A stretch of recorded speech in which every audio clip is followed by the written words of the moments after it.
The life of Antony Armstrong-Jones, Lord Snowden, might seem like a royal fairy tale. The glamour of fame, the elegance of the arts, palaces filled with whispers of history, and of course, his marriage to Princess Margaret, the sister of the Queen. But as is often the case, behind the dazzling curtain was a story far more complicated. One marked by heartbreak, scandal, and personal tragedy. His journey was not just tabloid fodder. It was a tale of splendor shadowed by sorrow, and triumph undercut by pain. Scandal didn't just follow Lord Snowden, it clung to him like a second skin. A renowned photographer, known as much for his charisma as for his camera work, he repeatedly betrayed his royal wife. Princess Margaret suffered in silence, as royal protocol demanded. But in 2004, a revelation emerged that shocked even those who thought they knew all the headlines. A DNA test confirmed that a woman named Polly Hickson was his daughter. An illegitimate child from an old affair? Perhaps. But the truth was far more piercing. Polly had been born during Antony and Margaret's honeymoon. While the world celebrated the royal union, Lord Snowden was already becoming a father in secret. Yet even this wasn't the most astonishing part. It was Polly's mother who stunned everyone. Who was she? And why had this been kept quiet for so long? The answer, when it came, cut like a knife, but more on that in a moment. To understand what shaped Armstrong-Jones, you have to look at where he came from. He didn't inherit a title, but he was born into privilege. His father was a distinguished barrister, his mother, a socialite who moved with ease through aristocratic circles. His childhood might have been idyllic, had his parents not divorced when he was just 5 years old. His mother soon remarried Lawrence Parsons, the 6th Earl of Ross, and Antony's life changed overnight. On paper, he was now part of the nobility. In reality, he remained on the fringes. His mother had 2 more children with her new husband, and Antony, still a child himself, began to feel like an outsider.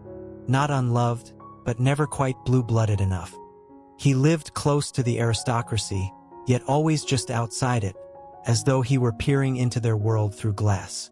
Those early wounds may have shaped everything that came next. His ambition, his hunger for recognition, his relentless charm, all could be traced back to that childhood sense of exclusion. Through his lens, he sought affirmation. Through his many affairs, he tried to fill a void that had long since taken root. He became a celebrated photographer, embraced by the bohemian elite and revered by intellectuals. But the more success he found, the less genuine his relationships became. The story of Antony Armstrong-Jones is not simply about a royal marriage gone wrong. It is the chronicle of a man searching for belonging, first in his family, then in society, and finally in the arms of a woman whose love may have been his last hope for peace. But temptation always won. And yet, for all the pain, the mistakes, and the notoriety, Lord Snowden remains unforgettable. His life was like a photograph, sometimes blurred, sometimes shocking, but always vivid and real. He was born into a world that offered little kindness. His childhood was anything but peaceful, unstable, like a house built on shifting ground. When the family that once seemed unbreakable fell apart before his eyes, it left the first crack in his sense of security. But worse was yet to come. During a trip to Wales, he contracted polio, a cruel illness that invaded his youth and confined him to a hospital bed for 6 long, punishing months. The walls of a Liverpool hospital became his entire world. Cold, sterile, and painfully lonely. Only his sister found the strength to visit. His mother had moved on with a new husband. His father was lost in his own life. Neither of them came. Each missed visit cut deep, like a fresh wound layered on top of the physical pain. Recovery brought no fairy tale ending. There were no arms waiting to welcome him home. Instead, it was a procession of boarding schools, one after another, including Eton. He turned to photography, boxing, rowing, grasping at anything that might prove to himself he could still win, despite the limp the illness had left behind. But he never quite fit into his new and improved family. It was as if he had been dropped into someone else's life. New faces, unfamiliar traditions, expectations that never matched who he was. Still, the path through elite schools eventually led him to Cambridge. Within its ancient walls and academic stillness, he searched for a place where he belonged. He started with natural sciences but lasted only 10 days. It felt lifeless, alien. Architecture felt closer to home, offering a chance to create, to build, to shape a vision from within. Then came another blow. He failed his exams. Life changed direction yet again. When he turned to photography more seriously, hoping to follow his instincts, his parents showed no support. To them, it wasn't a future, it wasn't even a real job. Their indifference hurt more than they knew, pushing him even further away. Just when it seemed things couldn't get any worse, life delivered a cruel twist. He fell in love truly, deeply. But Lady Barbara North chose someone else. Someone successful, someone with status. His heart broke, his dreams shattered, and 3 months later, he found himself behind the camera at her wedding, capturing her joy, documenting a love that wasn't his. It wasn't just painful, it was humiliating, but something inside him refused to give up. He made a vow. Never again would he let life's chances slip by. What began as a hobby had become a sanctuary, a weapon, and ultimately, a path. Photography became the mirror in which he saw his true self. Through the lens, he learned to look at the world not in spite of pain, but through it with more clarity, more depth than ever before. London in the 1950s was steeped in the haze of post-war elegance and bold new dreams. It was in this delicate intersection of stage lights and private secrets that a man named Antony emerged. He wasn't merely a photographer. He was a kind of alchemist, turning fleeting moments into timeless echoes.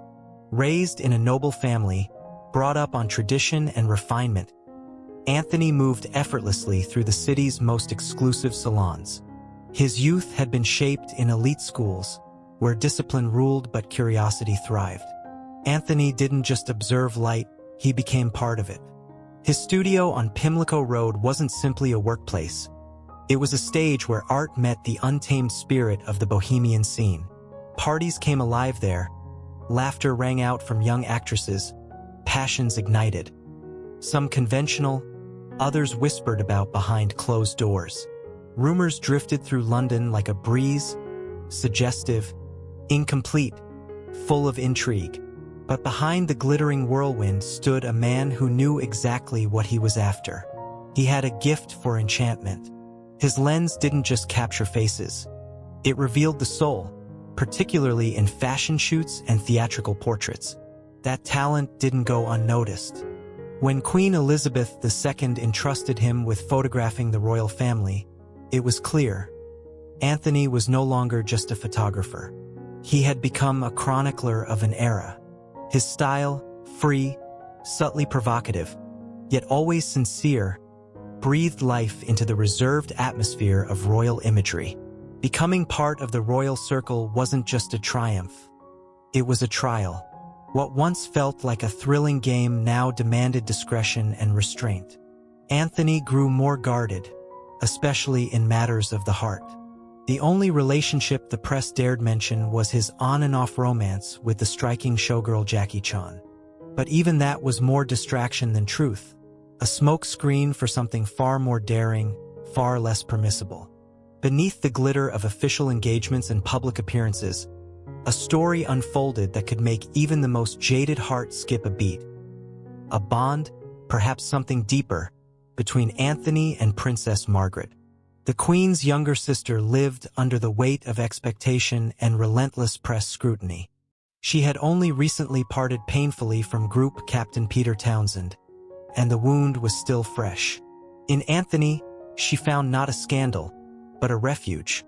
A world where she wasn't judged, but heard. Where she could simply be a woman, not a symbol. They were occasionally seen in public, but their real connection lived in the shadows. In the quiet of his studio, under the veil of the evening sky, they shared thoughts, fears, and dreams. He was a man who had always longed for recognition and love. She was a woman tired of being an icon, longing to be herself. Their story was more than a romance. It was a reflection of a time when personal freedom was often sacrificed for appearances.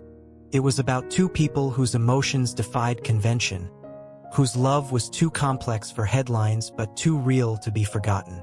They dreamed of a simple kind of happiness, the kind that might seem ordinary to others, but in their world it was nearly impossible. Privacy, togetherness, the freedom to just be. All of it remained a luxury that royal blood quietly forbade. Princess Margaret, having once already felt how brutally the press could tear love apart, was determined not to repeat past mistakes. This time, she and the royal family were resolute. No camera flash or venomous headline would break them. But life, as always, had its own script. To marry a princess, Antony Armstrong-Jones had to surrender a part of himself. His career, his passion, his freedom. He was a celebrated photographer, a man of sharp vision and instinct, respected in London's social circles. Yet, even before the tabloids caught wind of their romance, Antony began to quietly step away from his professional commitments. It was a choice he made, a conscious move toward the woman who lived in a golden cage. When, in 1960, the official announcement of their engagement came like thunder on a clear day, even the most persistent reporters were caught off guard. The public rejoiced. Almost everyone except one man, Antony's father. He greeted the news with icy indifference, remarking that life at Buckingham Palace would feel like living in barracks. At the time, the words felt cruel. But in hindsight, they weren't entirely wrong. Preparations for the wedding began immediately, as royal protocol demanded. Antony chose his close friend Jeremy Fry as best man. But soon, a shadow from the past emerged. Fry had once been caught attempting to meet a man in a public restroom.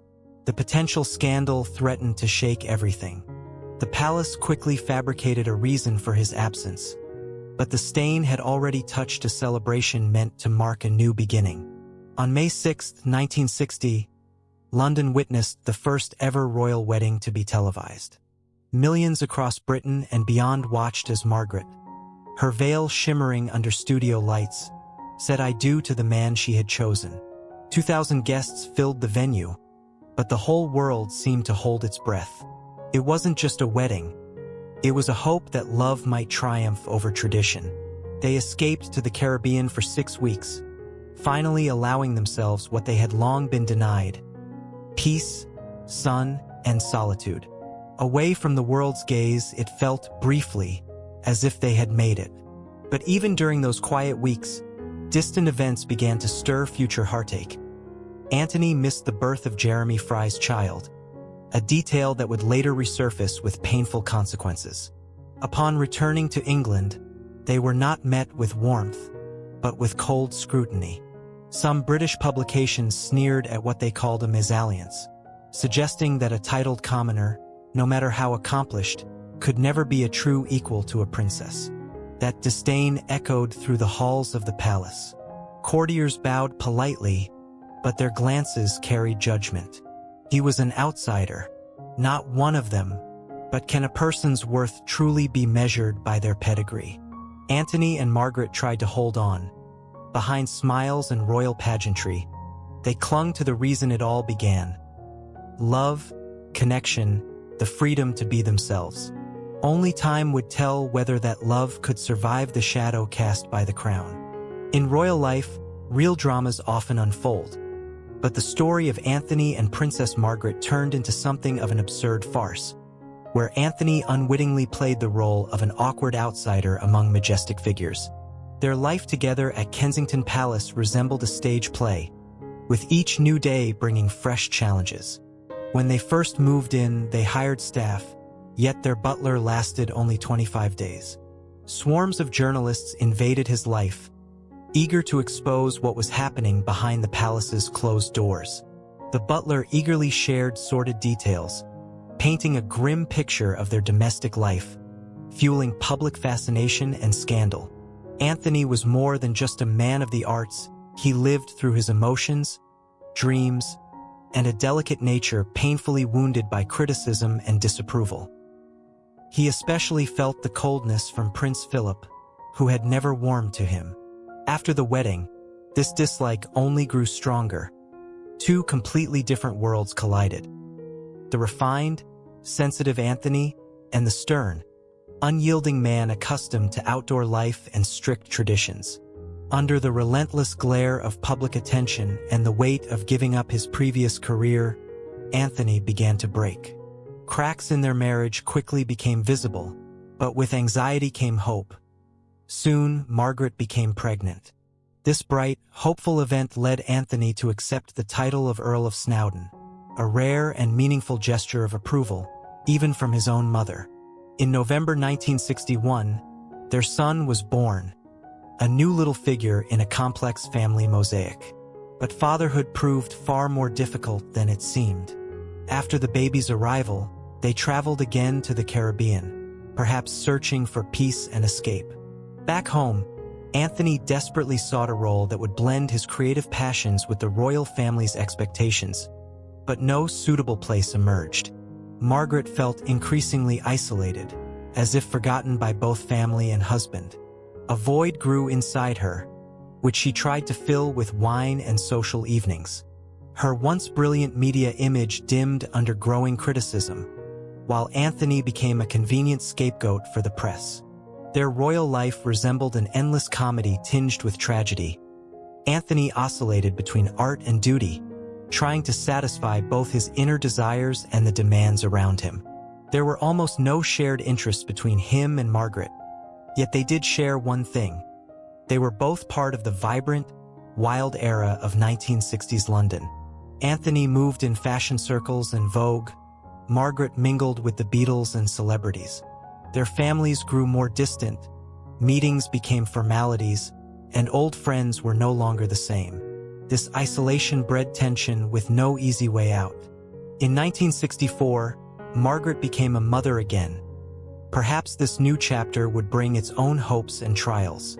So, amid the whirlwind of luxury and public expectation, between the spotlight and the shadow of loneliness, unfolded a story full of contradictions, depth, and human vulnerability. 4 years after their wedding, their daughter Sarah was born. It seemed they had the perfect family, like something out of a fairy tale. But beneath the sparkle and outward calm, cracks were forming that slowly began to erode their union. By 1965, the burdens of royal life and growing emotional distance had become a heavy weight for Antony Armstrong-Jones. He needed a break, so he planned a trip with a friend from the publishing world. Yet, something about this story felt off. The official explanation was that Princess Margaret stayed behind to attend to royal duties, but the truth was far more complicated. While Antony escaped into a world of social events and creative temptations, he started an affair with Pamela Collin, a married Vogue editor, a relationship that had nothing to do with work. Meanwhile, instead of succumbing to bitterness and sorrow, Princess Margaret decided to play her own game, one that was ruthless and unforgiving. Revenge ignited in her heart. She began a romance with her daughter's godfather, Anthony Barton, and spent increasing amounts of time with actor Peter Sellers. Their relationship barely went beyond flirtation, but the atmosphere of betrayal and infidelity only heightened the tension. Margaret wasn't about to stop there. Their marriage turned into a real-life soap opera. Rumors swirled about her affairs with famous figures like Mick Jagger, Warren Beatty, and Leslie Hutchinson, filling the gossip columns, though proof was scarce. The most explosive and dangerous was her relationship with Robin Douglas-Home, nephew of a former prime minister. Their connection quickly became more than a simple fling. Antony once caught them talking at Kensington Palace, their shared home. The situation worsened when Robin started divorcing his wife, making it clear that his involvement with Margaret was growing serious. In response, Antony made a calculated move. He intercepted a letter from Robin to Margaret and showed it to the Queen Mother. Then he demanded Margaret end these meetings, placing the blame for the marriage's collapse squarely on her shoulders. It was a strategic chess move, getting rid of an unwanted rival while securing freedom for his own affairs. Their marital battles resembled a Shakespearean drama, every move steeped in intrigue and raw emotion. Margaret complied, her affair with Robin ended, but the consequences were tragic. A year and a half later, Robin took his own life at the age of 36. Shouldn't that have been a wake-up call? A moment to stop, reflect, and reconsider how far things had spiraled? But no, it was only the beginning of years marked by infidelity, bitterness, and mutual recriminations. Desperate and overwhelmed, Antony resorted to strange and sometimes cruel ways to express his frustration, leaving hurtful notes in books with deeply personal wounds exposed. "You look like a Jewish manicurist, and sometimes I hate you." At social events, he would rudely interrupt her with remarks like, "Shut up and let someone clever speak." Their behavior made those around them uncomfortable and tense. Outwardly, Antony appeared indifferent, while Margaret suffered silently and profoundly, like a tragic heroine in an endless royal drama with no pauses or breaks. Remarkably, the royal family seemed to side more with Antony, leaving Margaret alone to face her feelings and pain. This was their story, a tale of love and betrayal, struggle and heartbreak, dreams and disappointment, unfolding behind the grandeur and strictness of royal walls. This is a story filled with intense emotions and the hidden realities behind the glittering world of royalty, where beneath the shine of titles lay very human dramas. At the heart of this whirlwind were Princess Margaret and Antony, whose relationship was as magnetic as it was destructive. Antony was a remarkably charming man, capable of winning sympathy even in the darkest moments of their troubled connection. But beneath that charm was a deep fracture that neither royal duty nor public expectations could heal. The family, and others beyond, were aware of the difficulties between Margaret and Antony, yet everyone hoped the couple would maintain appearances, living like neighbors in separate corners, avoiding any scandal that might shake the palace. The weight of this secret pressed most heavily on Margaret herself. Her inner world slowly dissolved into bitterness and loneliness. Sadness and despair found their outlet in alcohol, while her nerves often erupted in public outbursts that sparked criticism and disapproval. It seemed even a princess had no room for imperfection. Every mistake she made became fodder for gossip and ridicule, as if royal blood meant she had no right to human flaws. The 1960s, a decade of freedom and rebellion, also seeped into their relationship. Infidelity stopped being shocking and became almost expected, a backdrop to a marriage where feelings cooled and mere presence became a formality. In these moments, the emptiness was especially palpable. Their marriage grew colder and more distant with each passing day. Yet amid this instability, there was Mastic Island, a tiny piece of paradise given to them at the start of their life together. Antony never returned, but Margaret found refuge there from the storm inside her. It was on that island that a new romance blossomed, with Roddy, the young and passionate son of a famous British equestrian. He was 18 years her junior, but age meant little. Their relationship began as friendship and soon became something far deeper than just another affair. Surprisingly, this romance became the turning point that shattered the fragile world Margaret and Antony had left. The press, like relentless predators, tracked Margaret down on the island, and photos with Roddy spread quickly through the newspapers. The blow was devastating and left no room for denial. For the royal family, the scandal was a harsh test. They had to face the fact that their perfect image was cracked and the truth could no longer be hidden. At that point, Antony, weary of delays, decided to take control of his fate and publicly announce the separation, shocking both Margaret and the palace. Even after their official legal split, the tension between them gradually eased. Antony did not push for a full divorce. He believed the palace would never approve it and preferred to remain quietly separated. However, as life often does, surprises followed. The royal family eventually consented to the divorce, which was finalized in 1978. Antony immediately moved on to a new chapter, marrying Lucy Lindsay-Hogg, a production assistant whose relationship with him had begun long before the divorce was official. For Margaret, this was a stark reminder that their shared past was truly behind them. Yet Antony's new marriage did not bring fairy tale happiness.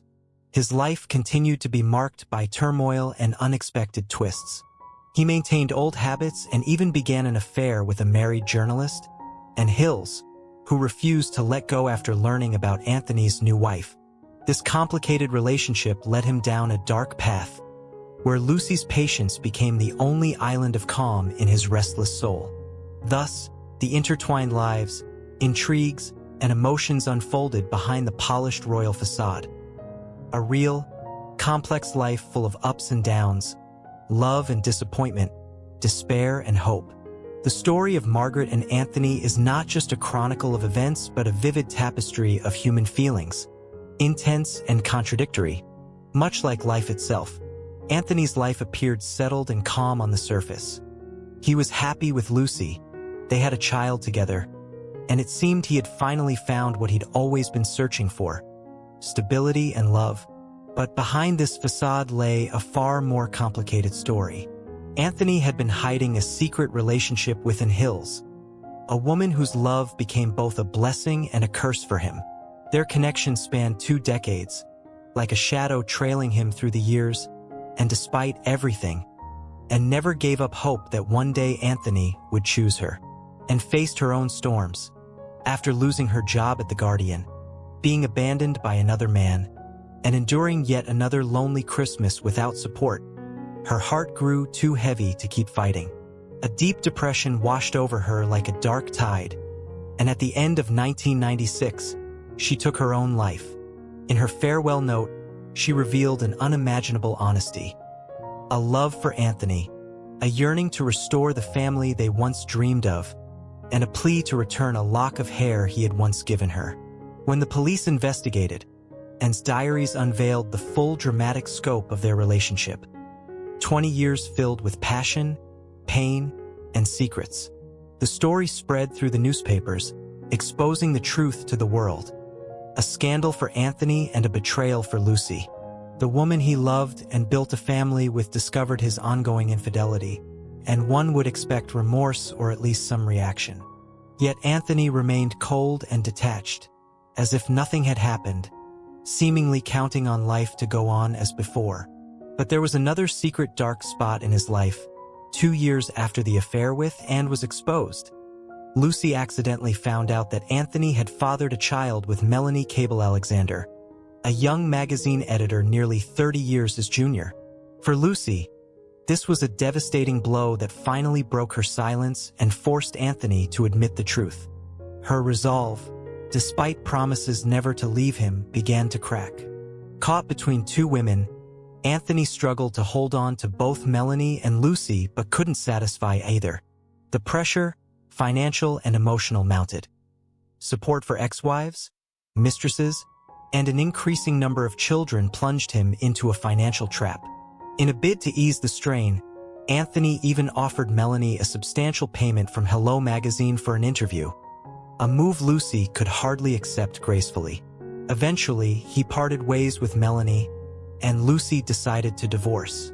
Yet despite all the trials and falls, Antony continued living, unwilling to surrender to his passions and vices, even as he suffered from the lasting muscle atrophy caused by childhood polio. In 2017, Antony Armstrong-Jones quietly passed away in his Kensington home at the age of 86.